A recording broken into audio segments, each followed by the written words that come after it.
बिस्मिल्लाहिर्रहमानिर्रहीम। अल्लाहुम्मा सल्लि व सल्लिम व बारिक अला सय्यिदिना मुहम्मदिन व अला आलिहि व अस्हाबिहि व अज़वाजिहि व ज़ुर्रिय्यतिहि अजमईन।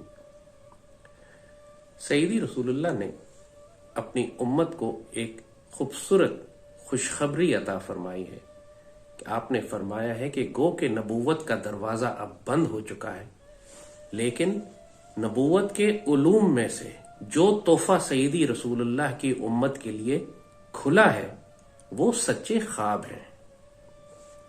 ये पूरी हदीस शरीफ का तकरीबन मफहूम आपको हमने बताया। आपने फरमाया जिसका मफहूम है कि नबूवत के उलूम में से सच्चे ख्वाब इस उम्मत पर तकसीम कर दिए गए हैं,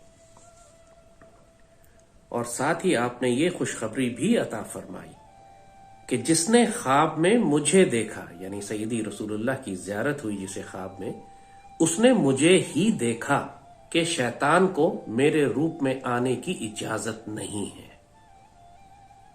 अल्लाहुम्मा सल्लि व सल्लिम व बारिक अला सय्यिदिना मुहम्मदिन व अला आलिहि व सहबिहि वसल्लम। ये ख्वाबों की दुनिया एक इंतहाई पुरस्रार रूहानी दुनिया है। इसका बहुत बड़ा मकाम है कुरान पाक में भी और इस्लामी तारीख में,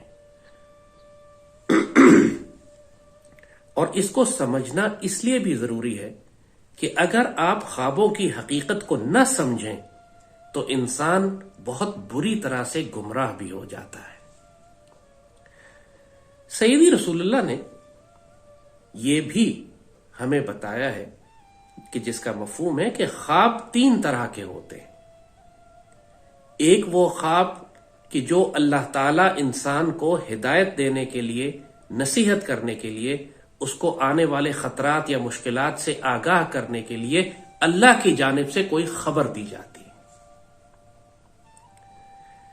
दूसरे ख्वाब वो होते जो इंसान की अपनी ख्वाहिशात होती हैं, जो इंसान खुद सोचता है, जो इंसान खुद चाहता है, वो खुद सैर करता फिरता है।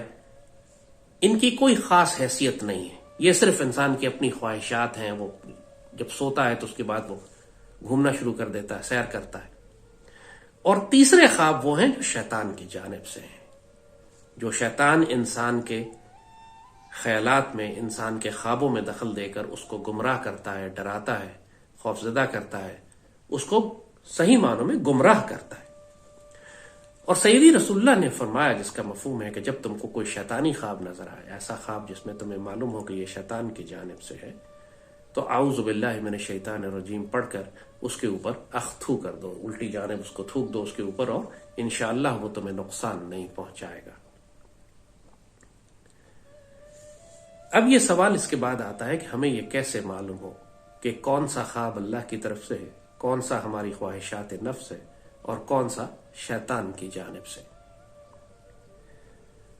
आइए पहले कुरान पाक के हवाले से देखते हैं कि अल्लाह ताला ने ख्वाबों के हवाले से कुरान पाक में क्या फरमाया है। कसरत से जिक्र किया है। सबसे मशहूर वाकया तो खुद सैयदना यूसुफ अलैहिस्सलाम के किस्से का है कि जब यूसुफ अलैहिस्सलाम छोटे ही बच्चे होते हैं तो अपने वालिद हजरत याकूब अलैहिस्सलाम को कहते हैं कि मैंने ख्वाब देखा है कि वो 11 सितारे और चांद सूरज मुझे सजदा कर रहे हैं। तो हजरत याकूब अलैहिस्सलाम चूंकि नबी हैं, बुजुर्ग हैं, बड़े हैं, वो समझ गए कि इस ख्वाब की ताबीर क्या है। आपने फरमाया इनसे कि अपने भाइयों से इसका जिक्र न करना, क्योंकि हसद आ सकता है उन भाइयों में और हो सकता है वो आपको नुकसान पहुंचा दे। और फिर वो हजरत यूसुफ अलैहिस्सलाम का वो तवील किस्सा, जिससे उनके भाइयों को जब ये ख्वाब उन्होंने बता दिया तो वो हसद में आ गए और उन्होंने उनको कुएं में डाल दिया, और फिर वो कुएं से मिस्र पहुंचे, और फिर वो लंबा सफर, अभी उस पर भी आएंगे तफसील से। लेकिन आखिर में जब कुरान जब सूरह यूसुफ में पूरा किस्सा बयान करता है, तो आखिर में जब हजरत यूसुफ अलैहिस्सलाम तख्त पर बैठ जाते हैं और याकूब अलैहिस्सलाम उनके साथ आकर बैठ जाते हैं और उनके भाई जो हैं अदब से उनके आगे झुक जाते हैं, तो ये वही ख्वाब पूरा हो जाता है जो यूसुफ अलैहिस्सलाम ने अपने बचपन में देखा था। इस ख्वाब के पूरे होने में बरसों लग गए, शायद 30-40 साल लगे, लेकिन आखिर में वो ख्वाब पूरा हुआ। और यूसुफ अलैहिस्सलाम कहते हैं, उस वक्त कुरान में ये लिखा हुआ है कि याकूब अलैहिस्सलाम से कि ये मेरे उस ख्वाब की ताबीर है जो मैंने उस वक्त देखा था।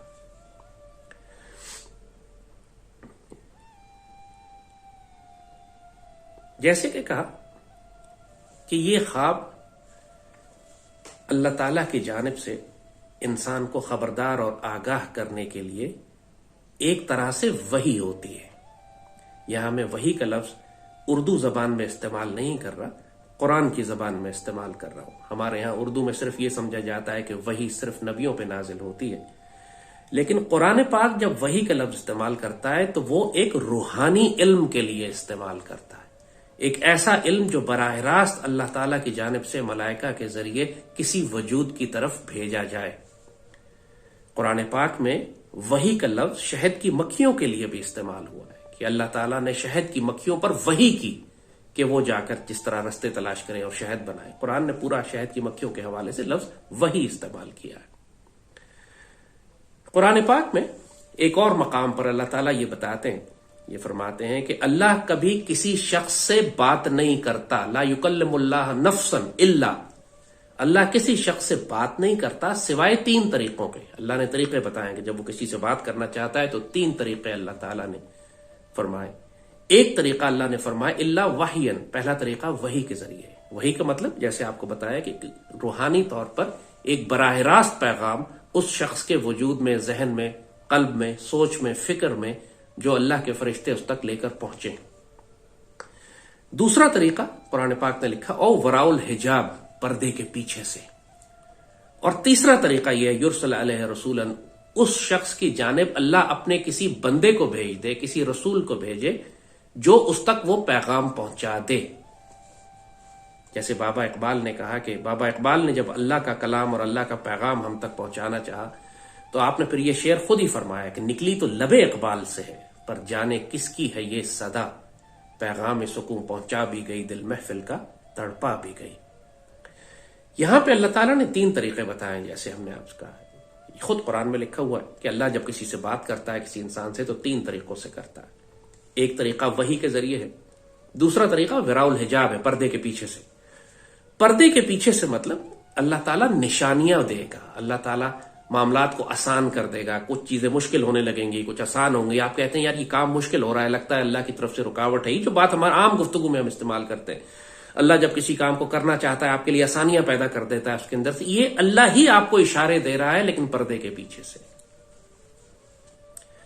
उससे पहला तरीका उसने बताया वही का, और वही जैसे हमने कहा कि कुरान में जब वही का लफ्ज इस्तेमाल हुआ है तो वो सिर्फ उस वही का नहीं जैसे हम उर्दू में इस्तेमाल करते हैं। उर्दू में तो हम सिर्फ वही नबियों के लिए इस्तेमाल करते हैं। कुरान में अल्लाह जब वही का लफ्ज इस्तेमाल करता है तो वो एक बराह रास्त रूहानी पैगाम के लिए करता है जो किसी भी मखलूक पर हो सकती है, हत्ता के शहद की मक्खी पर भी। तो यहां पर वही से मुराद जो है, जो अल्लाह कहता है कि मैं बात करता हूं, उस वही में ख्वाब भी शामिल होते हैं। ख्वाब भी वही की एक शक्ल है। जब ही सईदी रसूलुल्लाह ने फरमाया कि जो नबूवत के उलूम, नबूवत तो खत्म हो चुकी लेकिन जो उसके जो उलूम उम्मत में तकसीम हुए हैं उसमें एक हिस्सा सच्चे ख्वाबों का भी है, और ये सच्चे ख्वाब उस वही की ही एक शक्ल है कि जो अल्लाह ने सईदी रसूलुल्लाह की उम्मत के लिए खोल कर रखा है दरवाजा। और तीसरा तरीका यह है कि अल्लाह अपने किसी बंदे को भेजता है कि जो आप तक अल्लाह का पैगाम पहुंचा देता है। अब यहां पे भी लफ्ज रसूल इस्तेमाल हुआ। हमारे उर्दू जबान में रसूल सिर्फ रसूल और नबी के लिए इस्तेमाल होता है। कुरान में रसूल एक पैगंबर के लिए इस्तेमाल होता है, यानी वो पैगंबर नहीं जो इसको हम उर्दू में पैगंबर कहते हैं, यानी सफीर, नुमाइंदा। और उसकी मिसाल ये कि जब यूसुफ अलैहिस्सलाम जेल में थे तो बादशाह ने अपना एक सफीर यूसुफ अलैहिस्सलाम के पास भेजा कि आप जेल से बाहर तशरीफ ले आइए। तो कुरान इसको कहता है कि बादशाह ने जाअ रसूल, बादशाह का रसूल आया यूसुफ अलैहिस्सलाम के पास। यहां लफ्ज जो रसूल इस्तेमाल हुआ है जाहिर ये अल्लाह का रसूल नहीं है, ये बादशाह का रसूल है। और यूसुफ अलैहिस्सलाम ने जो लफ्ज इस्तेमाल फरमाया, फिर उससे कहा इरजी इला रब्बिक, तुम अपने रब के पास लौट जाओ और उसको बोलो कि उन औरतों का क्या हाल हुआ। वो किस्सा पूरा आपको बताएंगे। यूसुफ अलैहिस्सलाम ने बादशाह के लिए रब का लफ्ज इस्तेमाल किया। रब हमारे यहां सिर्फ अल्लाह के लिए इस्तेमाल होता है, लेकिन अरबी जबान में कुरान पाक में जैसे कि इस्तेमाल हुआ है कि ये आपके बॉस के लिए भी और आपके हाकिम के लिए और आपके मालिक के लिए भी इस्तेमाल होता है, जो दुनियावी तौर पर जो आपके हाकिम है, जो आपकी जरूरियात पूरी कर रहे हैं। तो यूसुफ अलैहिस्सलाम की इस वाक़े में लफ्ज रसूल भी इस्तेमाल हुआ है, रब भी इस्तेमाल हुआ है, लेकिन ये रसूल ना अल्लाह का रसूल है और ये रब से मुराद अल्लाह नहीं है।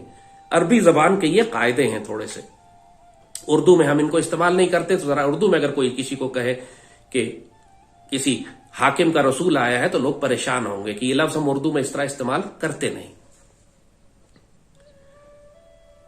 तो अल्लाह ताला ने जो 3 तरीके बताए हैं किसी इंसान से बात करने के, एक उसका तरीका वही के जरिए, और वही यही जैसे का इंस्पिरेशन, आपको इंस्पायर करता हो, चाहे जागते में करे, खूबसूरत आइडिया आ जाए आपको। और ख्वाब भी इसी का हिस्सा है कि अल्लाह ताला उसके जरिए आपको कोई इंफॉर्मेशन, कोई इंस्ट्रक्शन, कोई हिदायत देता है।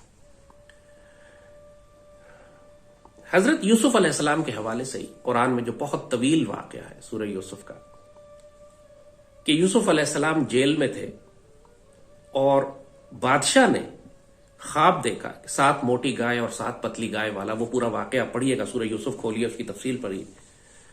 तो बादशाह परेशान हो गया कि इस ख्वाब का क्या मतलब है कि 7 मोटी गाय है और फिर 7 पतली गाय है, और इसका क्या मतलब है। तो बादशाह ने लोगों से पूछा कि इसकी कोई मुझे ताबीर बताए। तो किसी ने कहा कि वो ताबीर बताने वाले जो है वो यूसुफ अलैहिस्सलाम है, वो जेल में है। मैं किस्से को मुख्तसर कर रहा हूं, सूरह यूसुफ पूरी इसी वाक़े के हवाले से है। तो हजरत यूसुफ अलैहिस्सलाम ने बादशाह को यह ताबीर बताई कि 7 मोटी गाय और 7 पतली गाय की इस ख्वाब की ताबीर यह है कि मिस्र में 7 साल खूब गल्ला पैदा होगा, गंदम पैदा होगी, खुराक पैदा होगी, लेकिन उसके बाद 7 साल बहुत मुश्किल के आने वाले हैं जिसमें कहत पड़ जाएगा। तो आप 7 साल गल्ला महफूज करके रखें, जो आने वाले 7 कहत के जो साल है उसमें आप इस्तेमाल करेंगे। बादशाह इतना, अब ये देखिए कि ये रूहानी तौर पे इतनी बड़ी इंटेलिजेंस है, और वो बादशाह मुसलमान नहीं है, वो बादशाह काफिर है। काफिरों को भी सच्चे ख्वाब आते हैं, बात सिर्फ ताबीर की होती है। अल्लाह ने वो ताबीर यूसुफ अलैहिस्सलाम से दिलवाई। यूसुफ अलैहिस्सलाम ने इस ख्वाब की ताबीर बताई। उस बादशाह ने आपको अपना वजीर माशियात या इकोनॉमिक या अपना प्राइम मिनिस्टर लगा लिया, कुरान जो लिखता है वाकया सारा। और उसके बाद पूरे मिस्र में वो 7 साल गल्ला स्टोर किया गया, फिर आने वाले 7 साल में वो इस्तेमाल किया गया।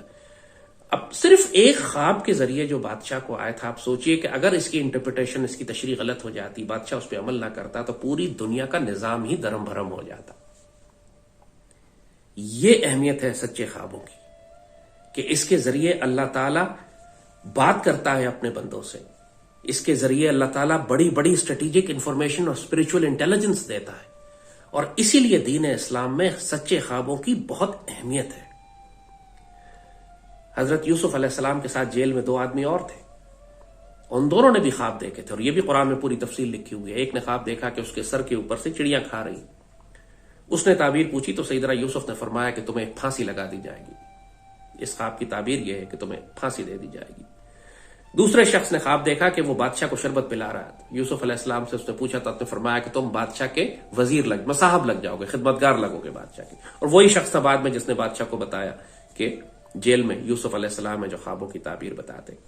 अब आप देखिए कि ये दोनों ख्वाब, बल्कि ये तीनों ख्वाब जो है, बादशाह का ख्वाब भी और इन 2 आदमियों का ख्वाब भी, कुछ ख्वाब ऐसे होते हैं कि जिनको बाकायदा जिनकी तशरीह और ताबीर करनी पड़ती है। ये एक खास इल्म है जो अल्लाह के बंदों के पास होता है, हर एक के पास ये नहीं होता।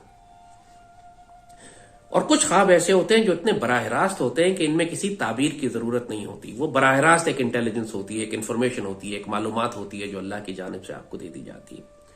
जैसे उस आदमी ने देखा कि वो बादशाह को शरबत पिला रहा है, तो उसका बिल्कुल वाज़ेह से मतलब था कि तुम वाकई बादशाह के खिदमतगार लग जाओगे, और वो लग गया। लेकिन सर के ऊपर से चिड़ियों का खाना और 7 मोटी गाय 7 पतली गाय, ये जरा मुश्किल सिग्नल था। ये रूहानी सिग्नल था लेकिन जरा मुश्किल। इसको समझने के लिए आपको ताबीर बताने वाले कोई चाहिए जो इस इल्म को रखते हो, जो अल्लाह ने उस वक्त यूसुफ अलैहिस्सलाम को दिया। खुद सईदी रसूलुल्लाह की सुन्नत मुबारक में कुरान पाक में कई मरतबा सईदी के सच्चे ख्वाबों का जिक्र किया गया है। आपको जब हदीस शरीफ में आता है कि जब आपने मदीना हिजरत फरमानी थी तो अल्लाह ने आपको ख्वाब में मदीने के नखलिस्तान दिखाए थे, और आपको अल्लाह ने ख्वाबों के जरिए बताया था कि आपने मदीने हिजरत फरमानी है। जब फतेह मक्का से 1 साल पहले बैते रिजवान का वाकया है, वो पूरा वाकया कुरान में लिखा हुआ है कि सईदी रसूलुल्लाह ने ख्वाब देखा कि हम मदीने से जा रहे हैं और हम हज करेंगे। ये फतेह मक्का से 1 साल पहले का वाकया है। आपने तैयारी फरमा ली, सहाबा कराम तैयार हो गए, तमाम सहाबा बड़ी खुशी से, क्योंकि जाहिर है 9 साल जंगें होती रही थी मक्का के साथ और मुसलमान हज नहीं कर सके थे, खाना काबा नहीं देखा था, मक्के नहीं गए थे। सबकी ख्वाहिश थी कि हम जाएं। फिर जब सईदी को ख्वाब आ गया कि आप हज कर रहे हैं, तो जाहिर है फिर सबके दिल बहुत खुश हो गए। और सईदी रसूलुल्लाह के साथ पूरा काफिला निकला और मक्के के जब बाहर पहुंचे तो मुशरिकीन ने मना कर दिया कि आप हज नहीं कर सकते। सईदी रसूलुल्लाह ने सईदना उस्मान को भेजा अंदर कि आप जाएं और मक्के वालों से बात करें। तो सईदना उस्मान को मक्के के मुशरिकीन ने कैद कर लिया। आपके आने में देर हुई और एक खबर फैल गई कि सईदना उस्मान को मुशरिकीन ने शहीद कर दिया। सईदी रसूलुल्लाह ने जब ये सुना तो आपने उस वक्त तमाम सहाबा को जमा किया और आपने बैत ली कि हम इंतकाम लेंगे सईदना उस्मान का, हम जंग करेंगे चाहे कोई भी नतीजा निकले। और इसको, इस बैत को तारीख में, कुरान में बैत रिजवान कहा जाता है। और फिर कुछ अरसे के बाद फौरन ही खबर आ गई कि नहीं, सईदना उस्मान जिंदा है और वो तशरीफ ले आए वापस। तो वो जो जंग का माहौल था वो जरा धीमा पड़ गया, लेकिन बैत रिजवान हो चुकी थी। और मुशरिकीन ने यह पैगाम भेजा कि सईदी रसूलुल्लाह को कि आप वापस तशरीफ ले जाइए और अगले साल आप आइए और आप हज कर सकेंगे।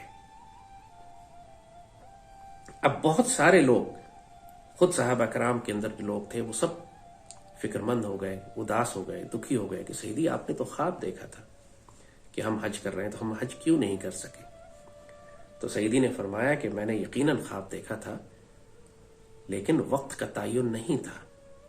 इंशाअल्लाह हम अगले साल हज करेंगे, आओ वापस चलते हैं। और यह बहुत मुश्किल मरहला था सहाबा कराम के लिए भी, और सईदी रसूलुल्लाह खुद भी दुखी थे। मगर इसकी ताबीर और तशरीह अल्लाह ने इस वक्त वाज़ेह फरमाई कि आप हज करेंगे, लेकिन अगले साल। वक्त का तयन नहीं था। फिर आप सईदी वापस तशरीफ ले आए और अगले साल फिर आपने हज नहीं किया। अगले साल तो फिर फतह मक्का ही हो गया, पर उस पर जाहिर है उसके बाद वो पूरा मक्का ही मुसलमानों के पास था।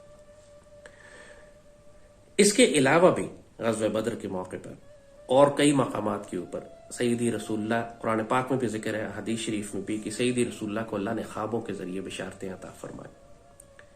सईदी रसूलुल्लाह का मामूल था, नमाज फजर के बाद मस्जिद नबी में आप तशरीफ रखते थे और सहाबा कराम से फरमाते थे कि रात किसी ने कोई ख्वाब देखा हो तो बताओ। बहुत तवील अरसा है आपका ये मामूल चलता रहा।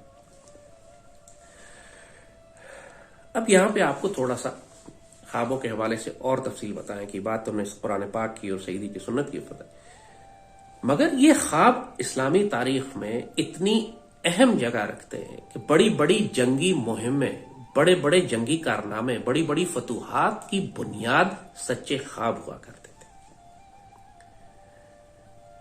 आपको नूरुद्दीन जंगी का वो मशहूर वाकया याद है। नूरुद्दीन जंगी शाम के हुक्मरान थे। आपने ख्वाब में देखा कि सईदी रसूलुल्लाह तशरीफ लाए और आपने दो यहूदियों के चेहरे नूरुद्दीन जंगी को दिखाए और कहा कि ये दोनों मुझे तंग कर रहे हैं, मुझे इनसे निजात दिलाओ। अब सुल्तान को मुसलसल वो ख्वाब आता रहा, 3-4। उन्होंने उलमा से पूछा, फुकरा से पूछा, औलिया से सवाल किए। सब ने फरमाया यकीनन मदीने में कोई प्रॉब्लम है, आप मदीने पहुंचे। सुल्तान नूरुद्दीन जंगी 15-20 दिन लगते थे मैं शाम से मदीना पहुंचते हुए। आपने रातों को भी आराम नहीं किया, मंजिलें मारते हुए, तेज सफर करते हुए 10-15 दिन के अंदर ही आप मदीने पहुंच गए। और मदीने पहुंचकर आपने मदीने के गवर्नर से कहा कि तमाम अहले मदीना को जमा करो, मैं इनकी दावत करना चाहता हूं। तमाम अहले मदीना को जमा किया गया। सुल्तान सब के चेहरे देखते रहे, लेकिन उसमें कोई भी वो दो चेहरे नहीं थे जो सईदी रसूलुल्लाह ने ख्वाब में सुल्तान नूरुद्दीन जंगी को दिखाए थे। सुल्तान ने गवर्नर से पूछा कि और तो कोई नहीं रह गया। तो गवर्नर ने कहा जी बस 2 अल्लाह के वली रह गए हैं जो कभी अपने कमरे से नहीं निकलते, और वो मदीने के सईदी के रोजे पाक के पास एक घर है वहीं रहते हैं, लेकिन वो नहीं आए, बाकी सब आ गए। सुल्तान ने कहा उनको भी बुला कर लाओ। जब उन दोनों को सामने लाया गया तो सुल्तान देखते ही पहचान गए कि ये वही नापाक चेहरे हैं जिनको सईदी रसूलुल्लाह ने ख्वाब में इनको दिखाया था।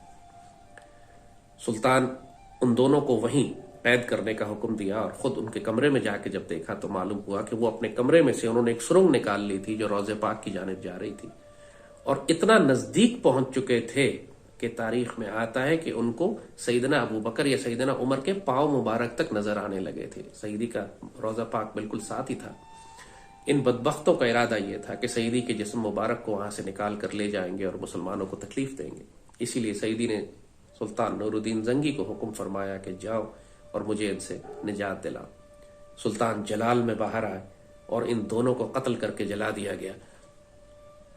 और सुल्तान ने फिर हुक्म दिया कि सईदी के रोजे मुबारक के गिर्द इतना गहरा खोदा जाए कि पानी निकल आए, और वहां से सीसा पिलाई हुई दीवारें, उसमें स्टील और लोहा और सीसा और लेड सब भर के ऊपर तक उसको इतना मजबूत कर दिया गया कि कयामत तक अब कोई सुरंग लगाकर सईदी के रोजे पाक तक नहीं जा सकता।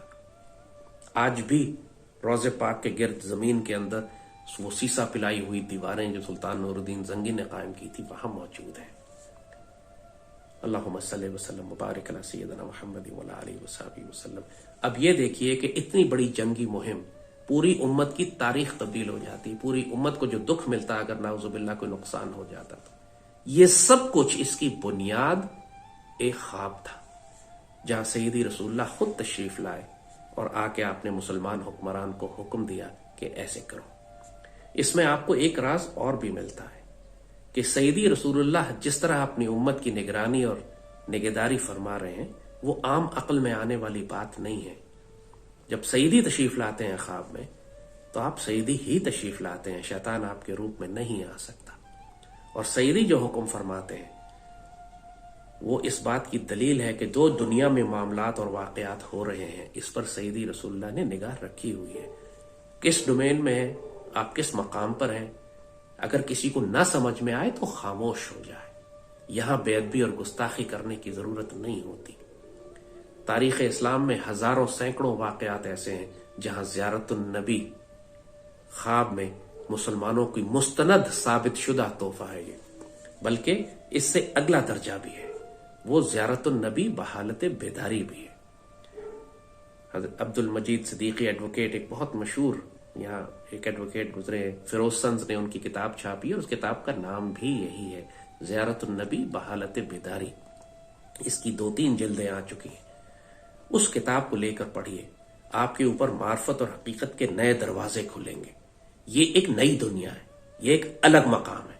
सिर्फ ख्वाब में सैयदी रसूलुल्लाह की ज़ियारत नहीं, जागते में भी सईदी की ज़ियारत हो सकती, जिसको आम में आप मुशाहिदा कहते हैं, जिसमें आप एक और ये बात सिर्फ कुरूने उला या पुराने जमाने तक महदूद नहीं है।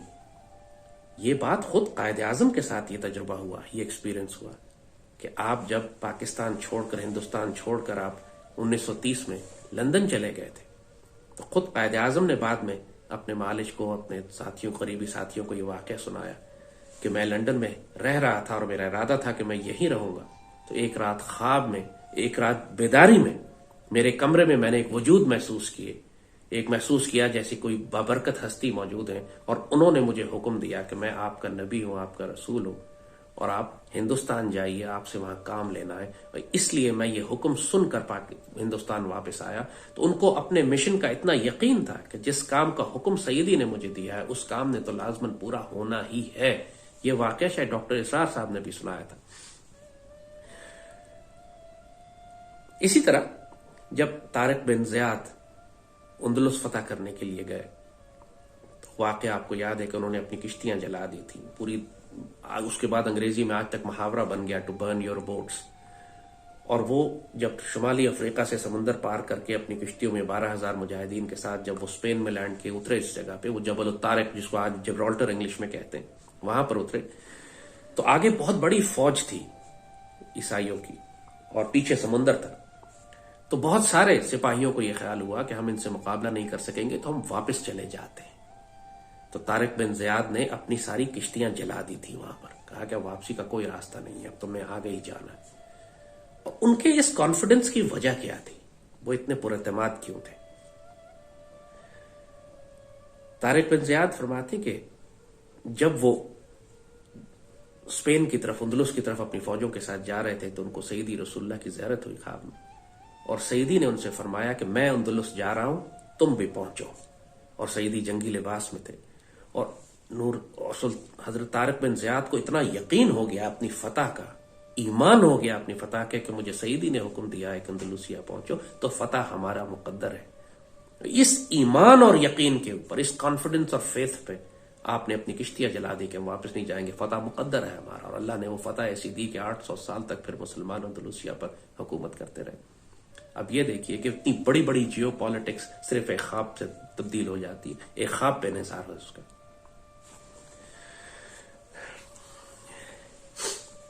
और ये बात जैसे का कहा कि ये ख्वाबों की दुनिया जो है ये सिर्फ मुसलमानों पर महदूद नहीं है।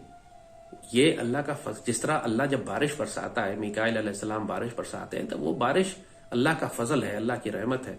ये काफरों पर भी गिरती है, मुसलमानों पर भी गिरती है। मीकाईल अलैहिस्सलाम का काम अल्लाह के हुक्म से बारिश बरसाना है। इसी तरह जब इजराइल अलैहिस्सलाम जान कब्ज करते हैं तो वो काफरों की भी निकालते हैं, मुसलमानों की भी निकालते हैं। इसी तरह ये जो ख्वाबों की दुनिया है, इसका दरवाजा काफरों के लिए भी खुला हुआ है, मुसलमानों के लिए भी खुला है। जिस तरह वो जो बादशाह मिस्र में यूसुफ अलैहिस्सलाम का था, वो मुसलमान तो नहीं था, लेकिन उसने सच्चा ख्वाब देखा। वो कि उसके पास तशरीह नहीं थी, तशरीह के लिए वो यूसुफ अलैहिस्सलाम के पास आया।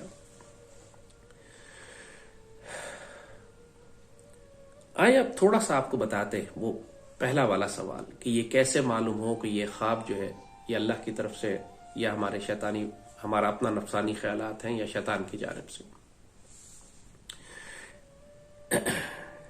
जब इंसान सोता है, तो उसका जिस्म बिस्तर पे होता है, उसकी रूह उसके अंदर मौजूद होती है, लेकिन जो उसका अनफुस है, जो उसकी हकीकत इंसानिया है, वो इंसान के जिस्म से निकलकर कायनात में घूमना शुरू कर देती है, कायनात में सैर करती फिरती है।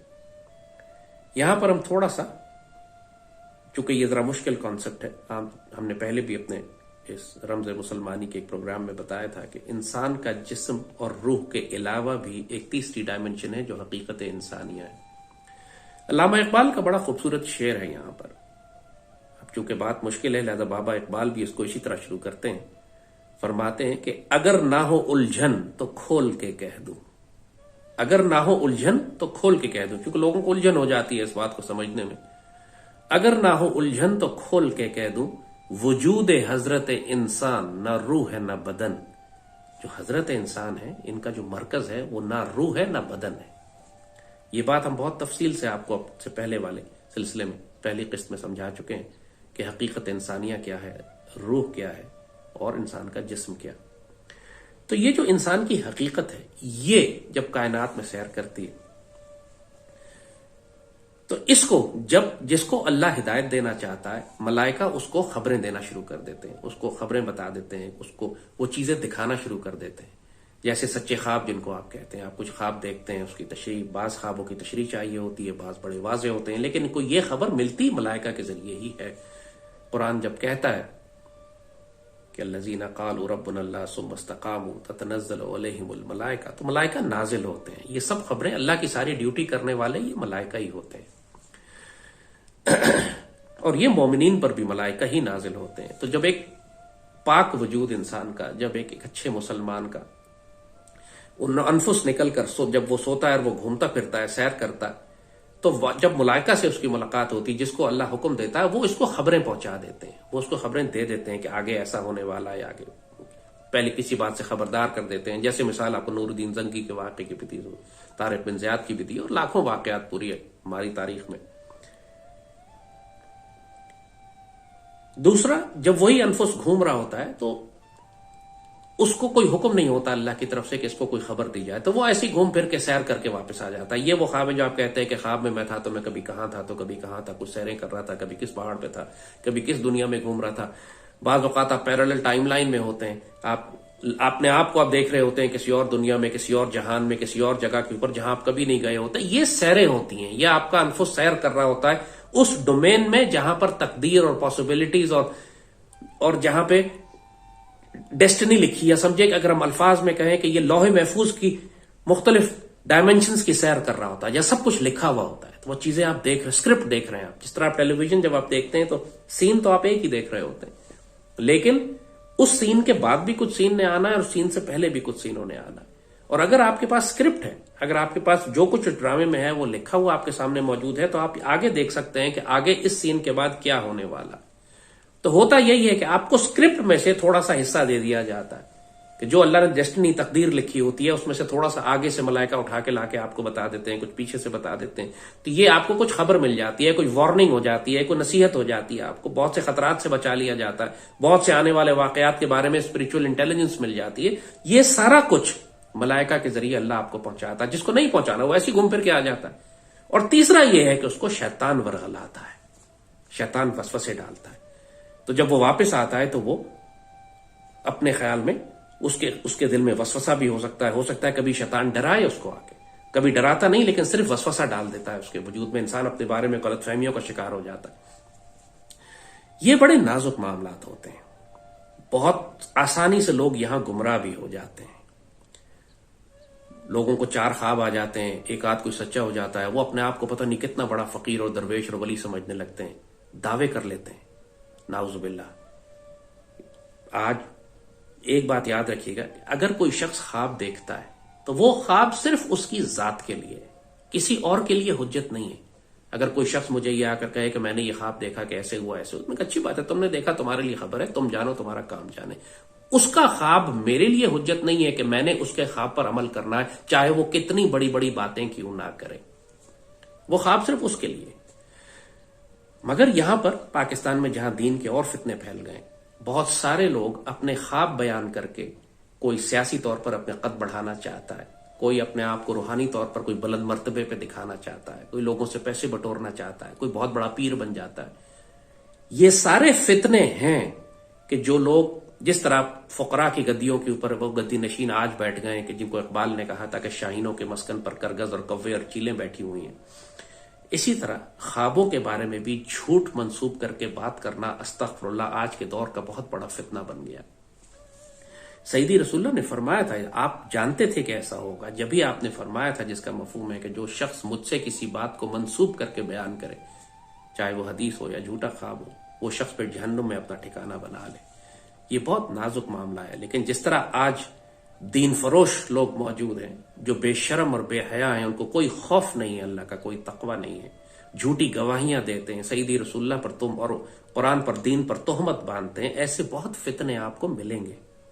बहुत बड़े बड़े फितने आज भी मौजूद हैं दुनिया में। कोई ये दावा करता है कि उसने ख्वाब, इतने सारे ख्वाब देख लिए हैं लिहाजा वो इमाम मेहदी है, इसने इतने सारे ख्वाब देख लिए हैं लिहाजा आप मेरी इज्जत करें, मैंने इतने ख्वाब देखे हैं लिहाजा आप मुझे हुकूमत दे दें।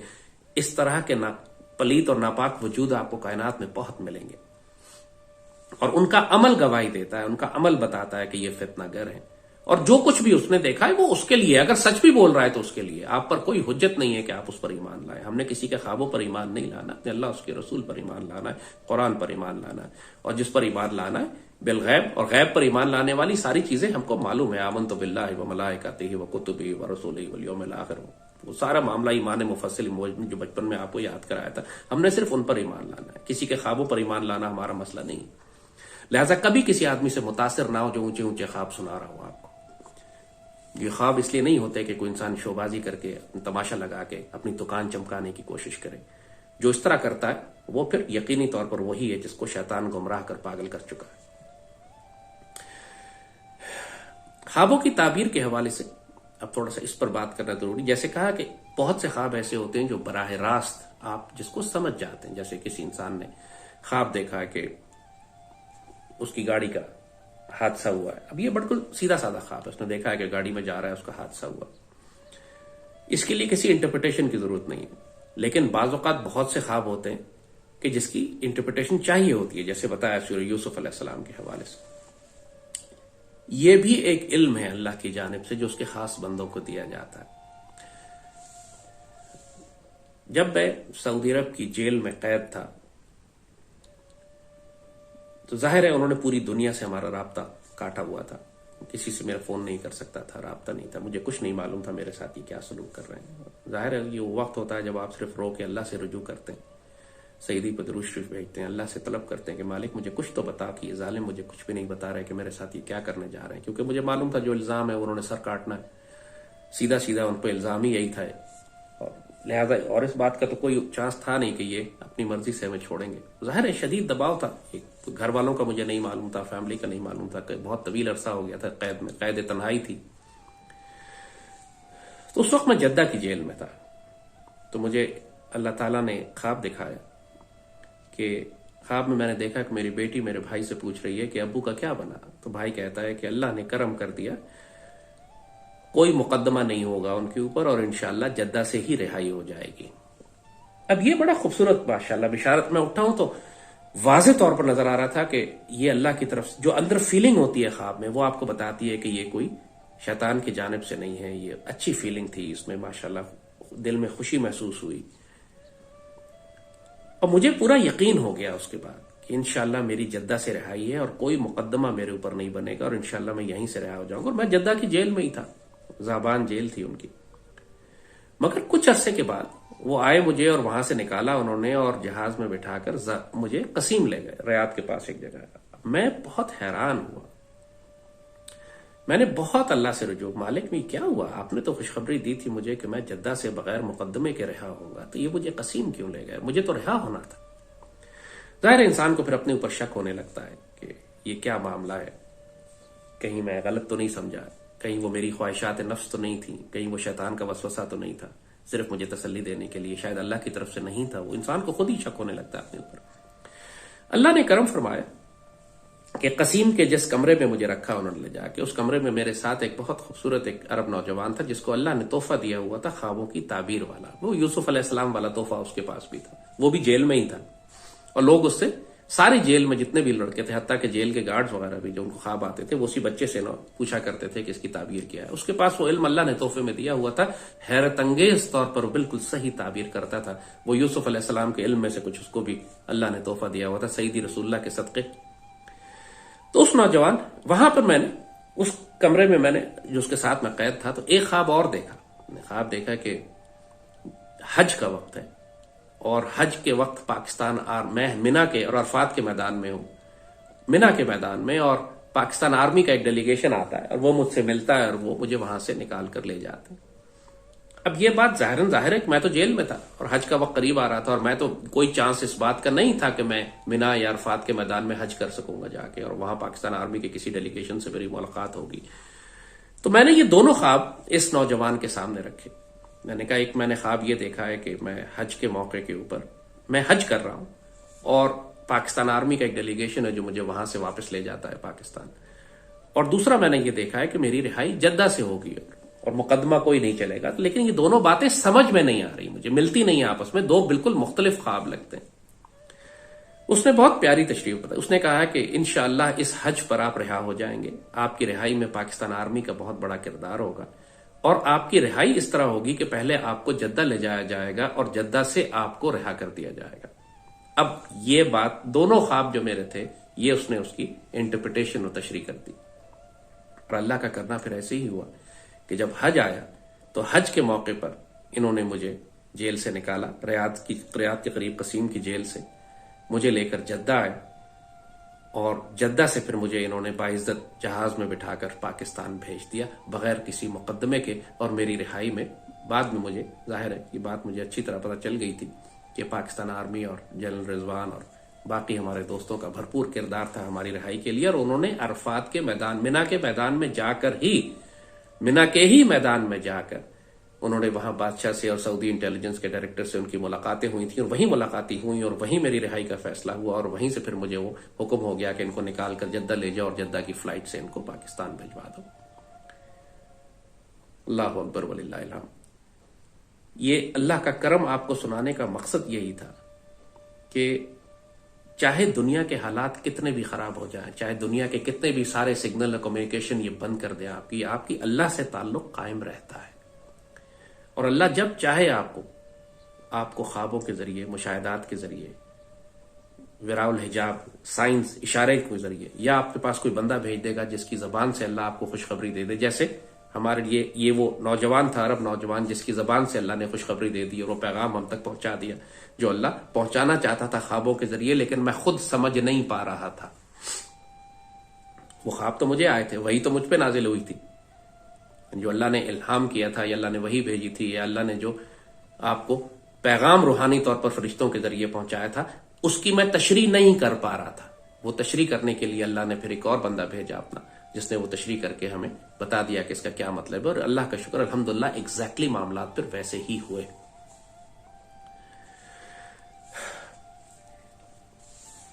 सईदी रसूलुल्लाह की ये सुन्नत है कि जब आप सोने के लिए लेटते तो आप अपने पूरे वजूद मुबारक के ऊपर सूरह फलक और सूरह नास पढ़ के हाथों से पूरे जिस्म के ऊपर उसको दम कर लिया करते थे। मकसद यही है, और बावजूद सोया करते थे। उसका मकसद यही है कि आप अपने जिस्म को शैतान के शर से, शैतान के वसवसे से बचाएं, शैतान के हमलों से बचाएं, अपनी रूह को बचाएं, दुरूद शरीफ पढ़ते, जिक्र करते, अल्लाह का जिक्र करते, बावुज़ू होके सोए। तो आपका जो अनफुस निकलकर सैर करता है तो इस बात की उम्मीद ज्यादा होती है कि वो मलाइका से मुलाकात करके वो अच्छे और सच्चे ख्वाब आप तक पहुंचेंगे और शैतान का वसवसा उसमें शामिल नहीं होगा। और ये हर मुसलमान के लिए सईदी रसूलुल्लाह ने ये सुन्नत अपनी बयान फरमाई है। अपने बच्चों को सिखाएं, खुद करें कि रात सोने से पहले बावुज़ू सोएं, रात सोने से पहले सूरह फलक, सूरह नास, आयतुल कुर्सी पढ़कर सोएं, अपने आप को पाकीज़ा करके और दुरूद शरीफ पढ़ते हुए, जिक्र करते हुए सोएं, ताकि आपका जो अनफुस निकल के सफर करता है और घूमता है और जाता है तो मलाइका उसको जो खबरें देते हैं वो खबरों को समझ सके, खबरों को वो इंटरप्रेट कर सके। वो पैगामात हर इंसान को ख्वाब आते हैं, हर इंसान को सिग्नल दिए जाते हैं, लेकिन चूंकि लोगों के पास उनकी तशरीह करने के लिए कोई अल्लाह का बंदा, कोई फकीर, कोई मुर्शिद नहीं होता तो वो उसको दरगुजर करते चले जाते हैं। ज्यादातर ख्वाबों की ताबीर की जरूरत होती है। ख्वाब में दिखाया कुछ जाता है, इसका मतलब कुछ और होता है। मलका जुबैदा हारून रशीद जो अब्बासी खलीफा थे, उनकी बहुत मशहूर, एक पूरे पाकिस्तान जानता है हारून रशीद के वाकयात। तो उनकी बीवी मलका जुबैदा बहुत मशहूर और नेक खातून थी। उन्होंने ख्वाब देखा कि हजारों लाखों मर्द उनसे ऐसा ताल्लुक कायम कर रहे हैं जैसे शौहर बीवी के साथ कायम करता है। अब जाहिर ये नेक खातून थी, उनका सिर्फ एक ही शौहर और इतने सारे मर्दों के साथ ताल्लुक देखना, वो परेशान हो गई, घबरा गई। या रब्बी, मैंने क्या जुल्म कर दिया, मैंने क्या गुनाह किया, अल्लाह नाराज है मुझसे। जाहिर देखिए भी ख्वाब कैसा है और उसकी ताबीर देखिएगा क्या निकलती। तो वहां पे एक बुजुर्ग थे, उनके पास मलका ने अपनी मुलाजमा को भेजा। जाहिर खुद शर्मा रही थी ये ख्वाब बयान करते हुए, तो अपनी मुलाजमा को भेजा कि जाके उन बुजुर्ग से कहो कि मैंने ये ख्वाब देखा, इसकी ताबीर बता दें। जब उस मुलाजमा ने उन बुजुर्ग के सामने जाके ये ख्वाब बयान किया तो बुजुर्ग मुस्कुरा पड़े। कि तो मुलाजमा से कहते हैं ये तेरा ख्वाब नहीं है, अपनी मलका से कहो वो खुद आए। वो बुजुर्ग समझ गए कि ये ख्वाब मलका का ही हो सकता है। फिर वो मलका बुजुर्ग के पास आई, मलका जुबैदा उनके पास आई और पूछा कि हजरत, इस ख्वाब का क्या मतलब है? ये तो बहुत ही शर्मनाक सा ख्वाब लगता है कि हजारों मर्द मुझसे ताल्लुक कायम कर रहे हैं। तो बुजुर्ग ने कहा कि मलका, इसका मतलब यह है कि तुम ऐसा काम करोगी कि जिससे लाखों करोड़ों इंसानों को फायदा पहुंचेगा। अब ये देखिए कि ख्वाब क्या है और उसकी ताबीर क्या है। खुद तो मलका नहीं पहुंच सकती थी, कोई अल्लाह का वली, दरवेश, साहिब नजर, साहिब बसीरत, अल्लाह का वली चाहिए था इसकी तशरीह करने के लिए। तो मलका ने फिर उसके बाद सोचा कि क्या जरूरत है। लोगों ने कहा कि हज करने के लिए अरफात के मैदान में पानी नहीं है। तो मलका ने फिर इराक से नहर खुदवानी शुरू की। नहर जुबैदा बहुत मशहूर नहर थी, सदियों चलती रही। इराक के दरियाओं से, फरात और दजला से फिर वो नहर निकाली गई और पूरे अरब के रेगिस्तानों से होती हुई अरफात तक पहुंची। और अरफात के हाजियों के लिए हज के मौके के ऊपर जब हजारों लाखों हाजी दुनिया से जमा होते थे तो उनको पानी नहर जुबैदा से मिलता था। और उस नहर के आसार आज भी कायम है। जमाने के हवादे, जमाने, तारीखें, जंगें, उनमें बीच में नहर खत्म हो गई, किसी ने उसका ध्यान नहीं किया, लेकिन अरफात के मैदान में आज भी पहाड़ों के पास आपको उसके निशानात नजर आते हैं। नहर मलका जुबैदा का एक ख्वाब, उसने सदियों तक मुसलमानों को पानी पहुंचाया, खैर पहुंचाई। वही ख्वाब जो उनका कि लाखों लोगों को उनसे फैज मिलेगा।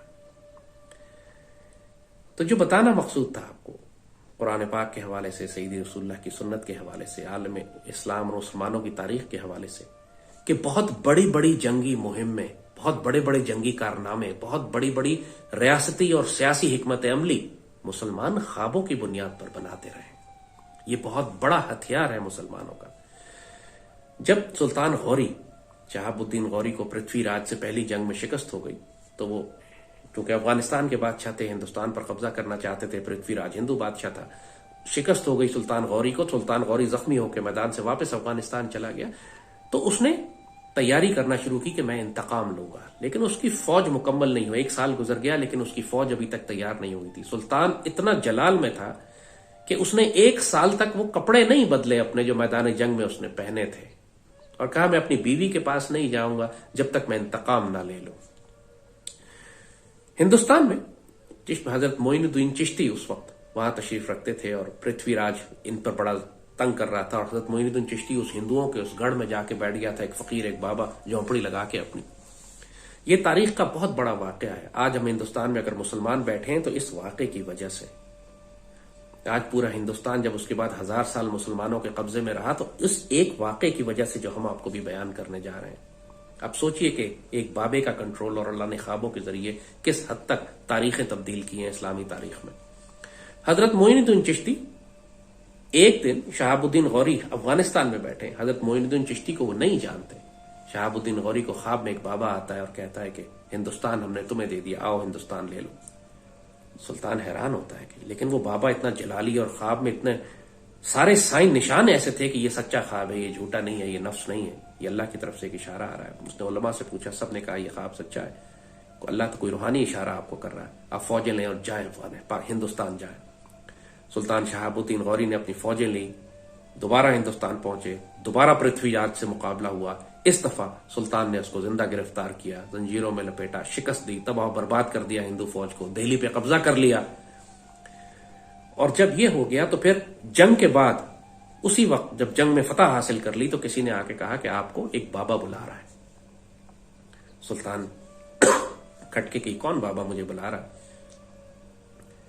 जब हजरत मोइनुद्दीन चिश्ती के दरबार में पहुंचे, उनकी झोंपड़ी में पहुंचे तो देख के हैरान रह गए कि ये तो वही बाबा है जो मुझे ख्वाब में आके कहा करता था।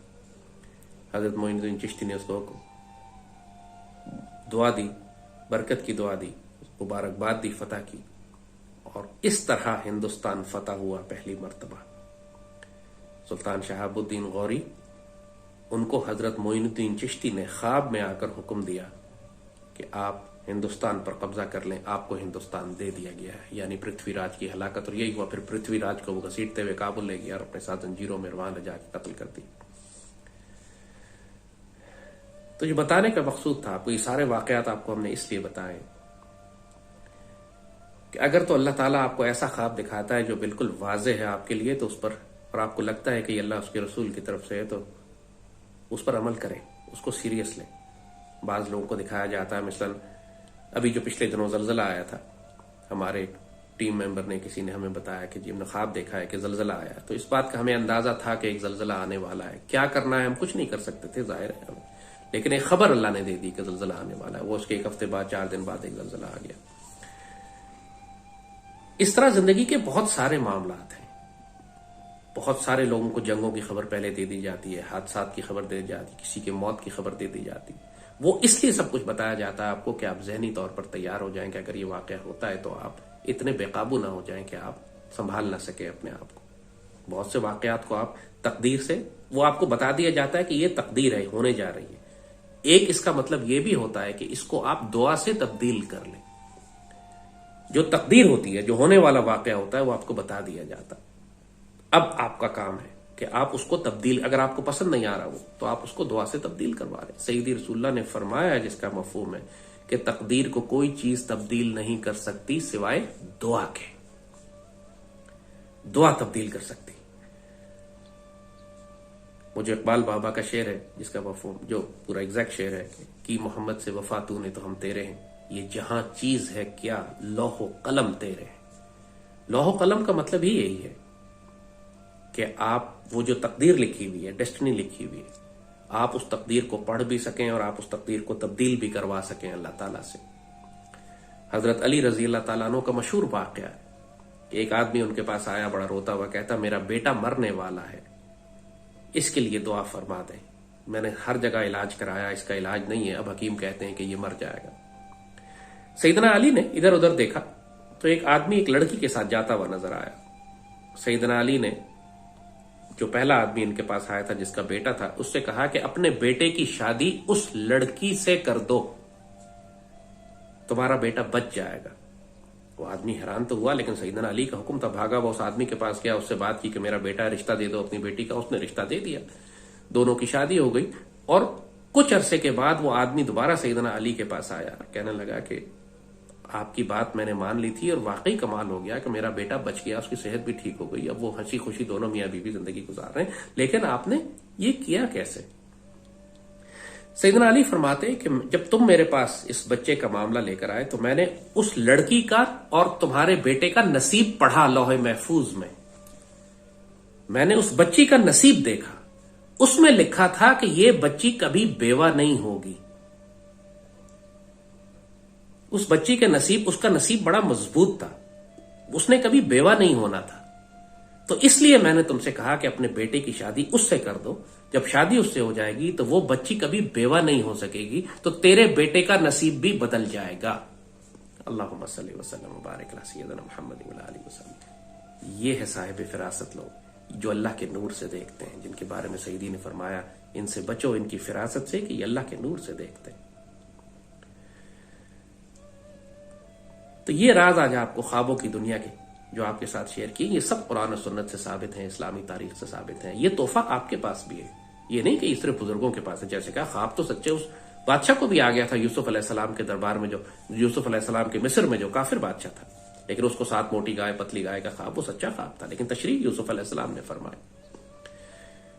तो इसी तरह अपने ख्वाबों के मामले में अगर आप अपने आप को पाकीज़ा रखते हैं, बावजू रहते हैं, सईदी की सुन्नत के मुताबिक सोते हैं, तो इस बात की उम्मीद ज्यादा होती है कि अल्लाह ताला आपको सच्चे ख्वाब दिखाए, अल्लाह ताला आपको मलाइका के जरिए आप पर वो नाजिल करे वो इंफॉर्मेशन, वो खबरें जो आपके काम की भी हों। जिन और जाहिर है कि जितना बड़ा हक जिम्मेदारी होती है, जितना बड़ा बादशाह होता है, उसके ख्वाब उतने ही अहम होते हैं और उनके ख्वाबों का ताल्लुक फिर पूरी उम्मत और मिल्लत के साथ होता है। एक फर्द के ख्वाब उसकी जात और जिंदगी के हवाले से ही हो सकते हैं, लेकिन ये तोहफा उम्मत के हर वजूद पर खुला है जो अल्लाह के रसूल सल्लल्लाहु अलैहि वसल्लम से निस्बत और ताल्लुक और प्यार करने वाला है। और सच्चे ख्वाब, जैसे आपने फरमाया, नबूवत के उलूम में से है जो अल्लाह अता फरमाता है, और इनकी तशरीह करने के लिए फिर आपको बाज़ औक़ात बिल्कुल जैसे कहा वाज़ेह है, लेकिन फिर बाज़ औक़ात तशरीह करने के लिए आपको किसी अल्लाह के वली, दरवेश या फ़कीर आलिम दीन से पूछना पड़ता है कि इन ख्वाबों की ताबीर क्या है। तो ये जो तोहफा अल्लाह ने आपको दिया है, इसकी कदर करें, इसको अहमियत दें। लोग अपनी जिंदगियों में आजकल ख्वाब को अहमियत नहीं देते, इसलिए कि उनके पास इसको इस्तेमाल करने का कोई जरिया नहीं है। इनको मालूम नहीं है कि जो इंफॉर्मेशन, जो मालूमात, जो खबरें अल्लाह की जानिब से आ रही हैं, हम इनको इस्तेमाल कैसे करें। ये बहुत बड़ा तोहफा है इस उम्मत के लिए। और उम्मत जो नेमतें, ये उम्मत कुरान को इस्तेमाल नहीं कर रही, शरीयत और दीन को इस्तेमाल नहीं कर रही, तो सच्चे ख्वाबों को कैसे इस्तेमाल करेगी। उम्मत ने तो अपने आप को बदनसीब इसलिए कर लिया है कि आज रुसवा हो रही है। सईदी रसूलुल्लाह ने तो ये तोहफे दिए हैं, आज ये रिस्क भी आपके साथ हमने इसमें आपको शरीक किया है। अल्लाह ताला से दुआ करें कि अल्लाह ताला आपको हिदायत के हर उस चश्मे से सैराब करे जो उसने सईदी रसूलुल्लाह की उम्मत के लिए खोल कर रखे हुए हैं। उसका फैज़ तो जारी है, लेकिन जो खुशनसीब हैं सिर्फ वही फैज़ ले सकेंगे। अल्लाहुम्मा सल्ली व सल्लिम व बारिक अला सय्यिदिना मुहम्मदिन व अला आलिहि व सहाबिहि वसल्लम।